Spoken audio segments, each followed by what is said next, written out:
بسم اللہ الرحمن الرحیم اللہم صلی علی سیدنا و مولانا محمد و علی آلہ و صحبہ و بارک وسلم۔ ناظرین، منہاج ٹی وی کی منہاج رمضان نشریات میں حاضر ہیں پروگرام انوار الاسلام از کتب شیخ الاسلام کے ساتھ۔ آپ جانتے ہیں اس پروگرام میں حضور شیخ الاسلام کی مارکہ الراء کتاب قرآنی انسائکلوپیڈیا کا تعارف پیش کیا جاتا ہے اور اس سے استفادہ کرنے کا طریقہ آپ کو بتایا جاتا ہے۔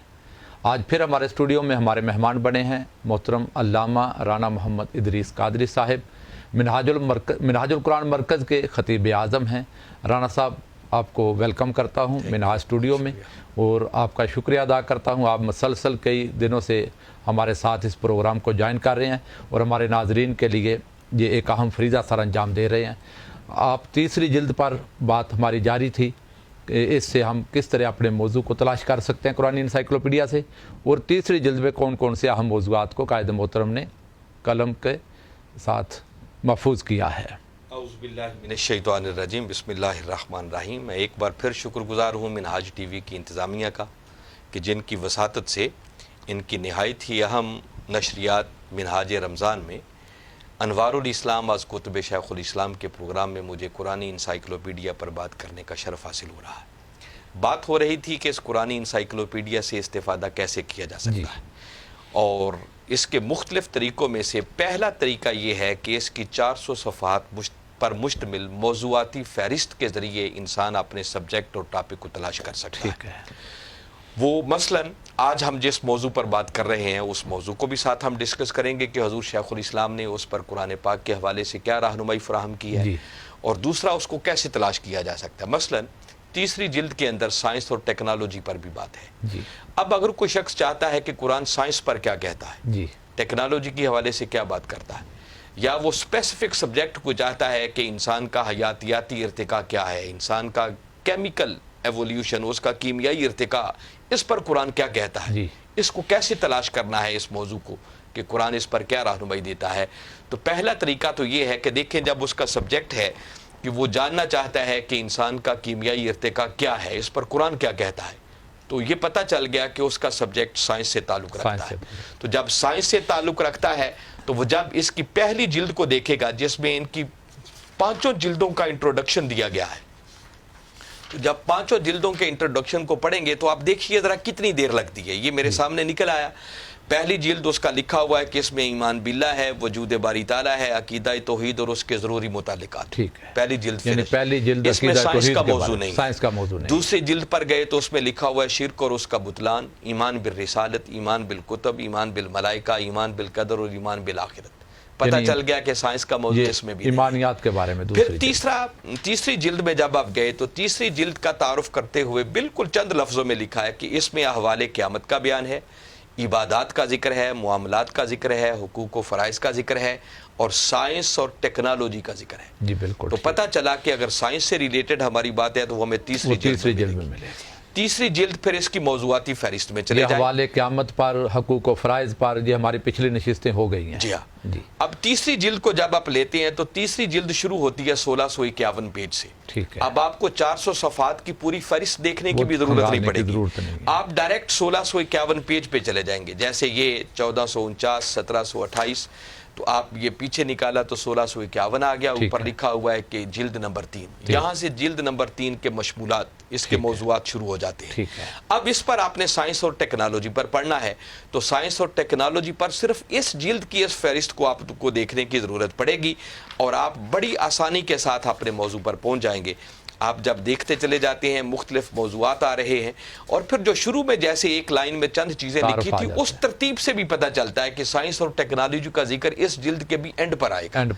تو آخر میں جب ہم جاتے ہیں تو یہ بڑی آسانی کے ساتھ ہمیں پتہ چل جاتا ہے، سائنسی حقائق کی بات شروع ہو گئی، الحقائق العلمیہ، سائنسی حقائق۔ ٹھیک ہے، تو یہ صفحہ نمبر 2199 ہے جہاں سے یہ شروع ہو رہا ہے۔ ٹھیک ہے جی، 2199 پیج سے۔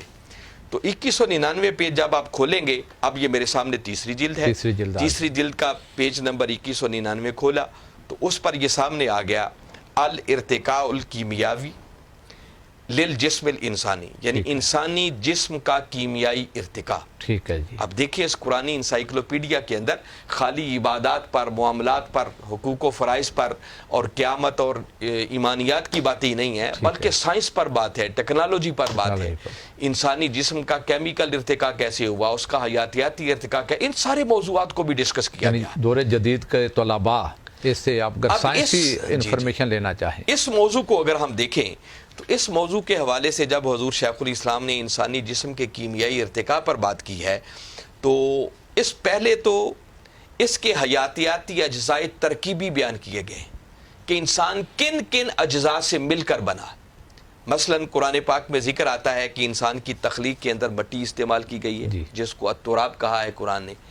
تو اس حوالے سے قرآن پاک کی ایک ہی جگہ پر 4 آیات دے دیں جہاں جہاں قرآن ذکر کرتا ہے کہ انسان کی تخلیق کے اندر مٹی استعمال، یعنی مٹی کا ذکر جہاں جہاں آیا ان کو 4 آیتیں دے ٹھیک ہے نقل کر دی. پھر انسان کی تخلیق کے اندر پانی استعمال ہوا ہے، ٹھیک ہے، تو پانی ایک الگ ہیڈنگ بنا دیا، ہیڈنگ بنا دی. اور اس ہیڈنگ کے تحت وہ ساری آیات دے دیں جہاں جہاں ذکر آتا ہے کہ انسانی تخلیق کے اندر باقاعدہ پانی کا استعمال ہوا ہے. ٹھیک ہے. اور اس پر حضور شیخ الاسلام نے قرآن پاک کے 4 مقامات دیے. پھر اسی طرح چپکنے والا گارا، جی یہ مختلف سٹیجز ہیں جو کیمیکل ارتقاء کی آتی ہے، ٹھیک ہے، اس کا ذکر کر دیا تو اس پر قرآن پاک کی آیت دے دی. ٹھیک ہے. پھر آگے الگ سب ہیڈنگ قائم کیا کہ سن رسیدہ سیاہ بودار بجنے والا گارا. قرآن ذکر کرتا ہے اس بات کا کہ اس سے پیدا کیا گیا انسان کو، جیسے فرمایا وَلَقَدْ خَلَقْنَا الْإِنسَانَ مِنْ صَلْصَالٍ مِنْ حَمَإٍ مَسْنُونٍ. تو سلسال من حمأ مسنون کا ترجمہ ہے سن رسیدہ سیاہ بودار بجنے والا گارا.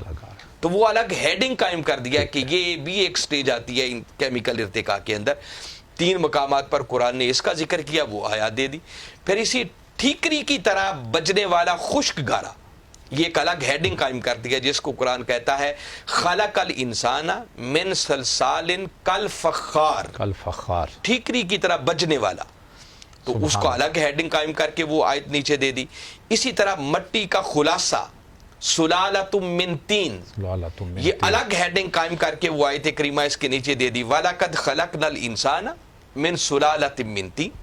یہ کیمیکل ارتقاء بھی بیان ہو رہا ہے اور وہ باقاعدہ قرآن پاک میں کہاں کہاں ذکر ہے یہ قرآنی انسائکلوپیڈیا رہنمائی یعنی عام طور پہ تو ہم یہی سنتے تھے کہ مٹی سے بنا انسان، مٹی کی بھی کئی قسمیں ہیں. جی مٹی ہے، پانی ہے، پھر مٹی اور پانی مل جائے تو چپکنے والا گارا بن جاتا ہے. پھر اس پر جب وقت گزرتا ہے تو سن رسیدہ سیاہ بودار بجنے والا گارا بن جاتا ہے. پھر ٹھیکری کی طرح بجنے والا خشک گارا، پھر مٹی کا خلاصہ، اور پھر آگے تکوین البشریت، تشکیل بشریت، یہ الگ ہیڈنگ قائم کر کے اس پر قرآن پاک کی 3 آیات دے دی. اور پھر اس کے بعد افزائش اور بقائے نسل انسانی، التوالد والتناسل، اس پر قرآن پاک کی 3 آیات دے دی. تو کیمیائی ارتقاء کو بھی حضور شیخ الاسلام نے کتنی سٹیجز کے اندر اور سب ہیڈنگز بنا کر بڑی تفصیل کے ساتھ دے دیا. اسی طرح انسانی جسم کا حیاتیاتی ارتقاء، اس پر حضور شیخ الاسلام نے الگ ڈسکس کیا اور اس کے پھر الگ سب ہیڈنگز بنائے ہیں، جس میں پہلے نمبر پر ہے رحم مادر میں انسانی وجود کا ارتقاء، یعنی جنین کی پرورش. اس پر قرآن پاک کی آیات دے دی.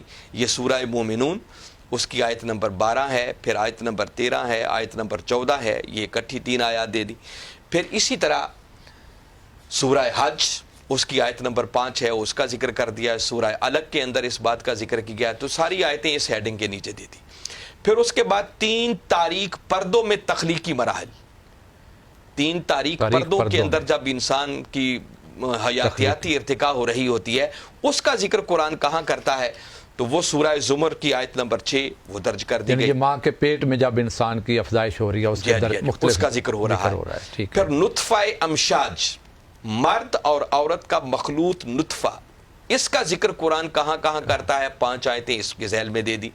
حقیر مادے سے انسان کی پیدائش، ثم جعل نسلہ من سلالۃ من ماء مہین، حقیر مادے سے انسان کو پیدا کیا گیا. یہ الگ ہیڈنگ بنا دیا.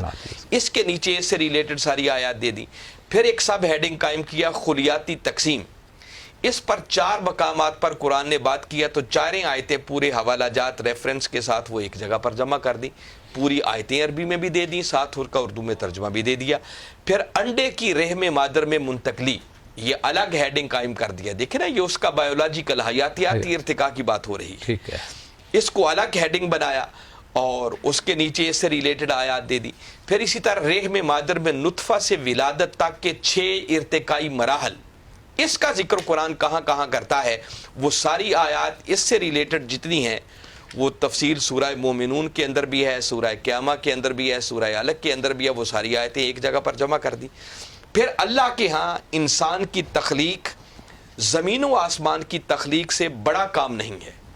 ٹھیک ہے. دیکھیں نا، زمین و آسمان کو بھی اللہ نے پیدا کیا، تو اس کے لیے انسان کو پیدا کرنا کون سی مشکل بات ہے. اس کا ذکر کہاں کیا؟ اس پر قرآن پاک کے 3 مقامات دے دیے.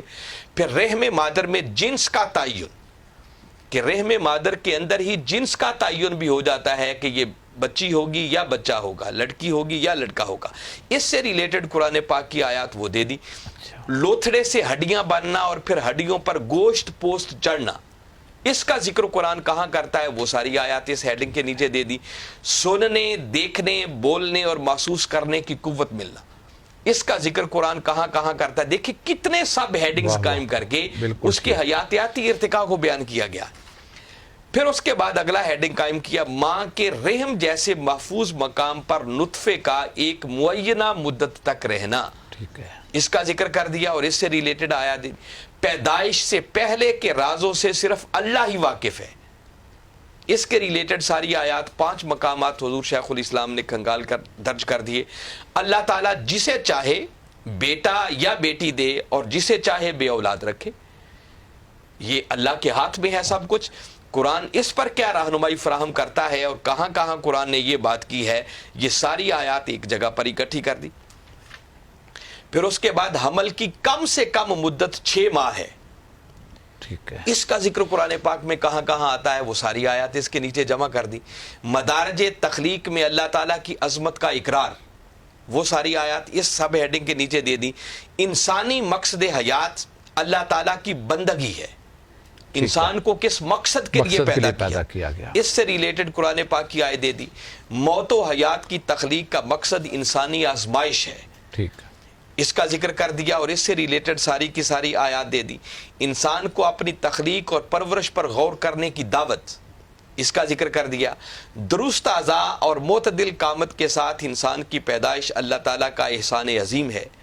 انگلیوں کے نشانات، فنگر پرنٹس کے ذریعے شناخت. پھر اسی طرح درد کا احساس، جلد پر ہونے کا ثبوت. بچپن، جوانی اور بڑھاپے کے مدارج، کمزور سے طاقتور اور طاقتور سے کمزور وہ کیسے بناتا ہے، بچپن سے جوانی کی طرف اور پھر جوانی سے بڑھاپے کی طرف. یہ جو مدارج ہیں ان کا ذکر قرآن میں کہاں کہاں پر ہے. پھر آخری اس میں سب ہیڈنگ لیا کہ مدارج حیات کی زمین کے خشک و شاداب ہونے سے مشابہت، یہ آخری ہیڈنگ لے کے اس کے نیچے سورہ حج کی آیت نمبر 5 دے دی. تو آپ نے دیکھا کہ کیمیائی ارتقاء، اس کے نیچے بھی سب ہیڈنگز بنائے، حیاتیاتی ارتقاء، اس کے نیچے بھی سب ہیڈنگز بنا کر ڈیٹیل کے ساتھ قرآن ان موضوعات پر کیا کیا کہتا ہے، کیا کیا معلومات فراہم کرتا ہے، وہ ساری چیزیں حضور شیخ الاسلام نے اس جگہ پر جمع کر دی. اور رانا صاحب آپ اندازہ کر سکتے ہیں کہ حضور شیخ الاسلام نے کس طرح قرآن کے سمندر میں غوطہ زنی کی ہوگی، اور ان موضوعات کو تلاش کر کے اور پھر ان ہیڈنگز کو بنا کر. دیکھیں نا، یہ کام ایسے نہیں ہے کہ خالی ایک قرآن پڑھنے والا ہر شخص یہ کر لے. یہ کام وہی شخص کرتا ہے کہ جس کی بیک وقت قرآن پر بھی گرفت ہو اور سائنسی اور جدید موضوعات پر بھی اتنی ہی اس کی دسترس ہو. ٹھیک بات.